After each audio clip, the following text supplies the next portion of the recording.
దాని బిడ్డకు ఇన్స్టాగ్రామ్ లో శివ అనేటోడు పరిచయం అయ్యండంట. అది ఒక 5 days కింద లేచిపోయింది. 5 days కింద లేచిపోతే పోలీస్ స్టేషన్ లో కంప్లైంట్ ఇచ్చిందంట. పోలీస్ స్టేషన్ లో కంప్లైంట్ ఇస్తే సార్ వాళ్ళు వెళ్ళి అబ్బాయిని తీసుకొచ్చి అమ్మాయిని తీసుకొచ్చిల్లంట. నా బిడ్డ 3 రోజుల నుంచి వాడింట్లో ఉంది, నా బిడ్డకి ఏమన్నా అయింది ఒకసారి టెస్ట్ చేయండి సార్ అంటే కోర్టు తీర్పు వస్తుంది, ఇవాళ చెక్ చేపిద్దామని చెప్పి సార్ మంగళవారం పెట్టమని సీఏ గారు అన్నారంట. అక్కడ నుంచి దాన్ని ఇంటికి తీసుకొని వచ్చింది. మరి వాళ్ళ నెట్ఫ్లిక్స్ పెట్టిలో నాకు తెలియదు సార్, వాళ్ళ లోపలనే ఉండే, వాడు ఎట్లా బయటకు వచ్చిందో తెలియదు. మా అమ్మ ఇంట్లో పూజ చేస్తాను రమ్మని బిడ్డ పిలిచిందంట.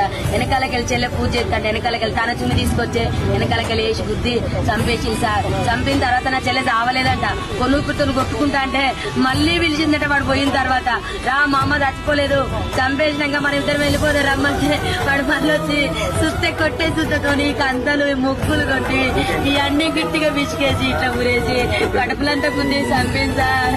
నా చెల్లె ముక్కు నుంచి బ్లడ్, నోటి నుంచి బ్లడ్. ఇల్లు